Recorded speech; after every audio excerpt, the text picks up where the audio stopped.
Gas बनाउने विधिको प्रदर्शन गर्न गइरहेका छौँ। यो मेरो हातमा एउटा भाँडो छ, यो क्याल्सियम कार्बोनेटको, अनि अर्को छ हाइड्रोक्लोरिक अम्ल, यहाँ छ बोतल, यो हाम्रो कन छ, यसलाई हामी पानी मिसाएर डालुको हामी यहाँ तयार गरेका छौँ। अनि यो सब सामग्रीहरू हामी जडान गरिदिएका छौँ। यो उल्टो बोतलमा क्याल्सियम कार्बोनेटको मिश्रण राखिदिएका छौँ, यो ढुङ्गा राखिदिएका छौँ। अनि त्यसरी फनेलबाट हामी बिस्तारै फिक्का हाइड्रोक्लोरिक अम्ल जुन बनाएका थियौँ त्यो हामी खन्याउँदैछौँ।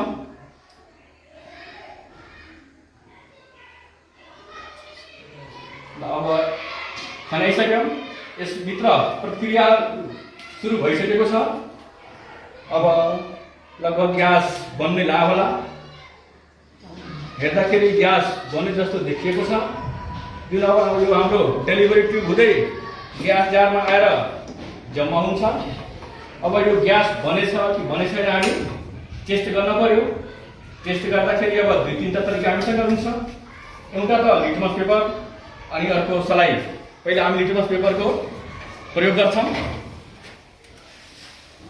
यो लिटमस पेपरमा भिजेको निलो लिटमसलाई हाल्ने भने सायद रङ चेन्ज हुन्छ होला, यदि भएन भने रातो हालौँला।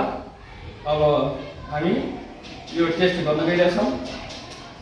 लगाउनु त भिडियो त भिडियो भिजाएर त्यसमा हाल्नु त पिरमा जाओस्, नभए समातेर यसले समातेर भित्रमा हाल ग्यास तल कम्ती जान पर्यो।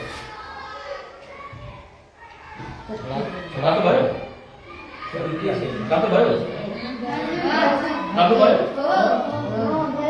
यसको मतलब हामीले जुन ग्यास बनायो त्यो कार्बन डाइअक्साइड नै हो। ल अर्को इथेनॉल को त ल इथेनॉल इंग्लिश मिडियम बाट आउँछ हो इथेनॉल। यो टेस्ट गरौँ बन्यो बनेन। अब ल यो हाम्रो डिलिभरी न्युजपेपर भिजाएर हाल्यो भने यो कार्बनिक अम्ल बनाउँछ, जसले गर्दा यो रङ परिवर्तन हुन्छ।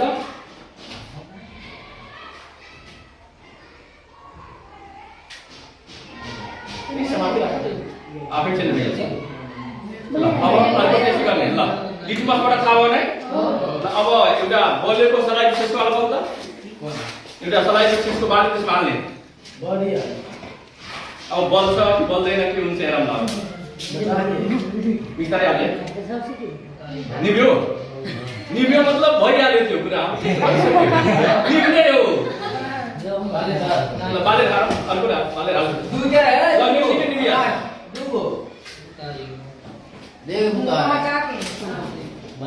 बनेछ दुईटा हालेर हेर दिन्छ ten रुपा लाग्छ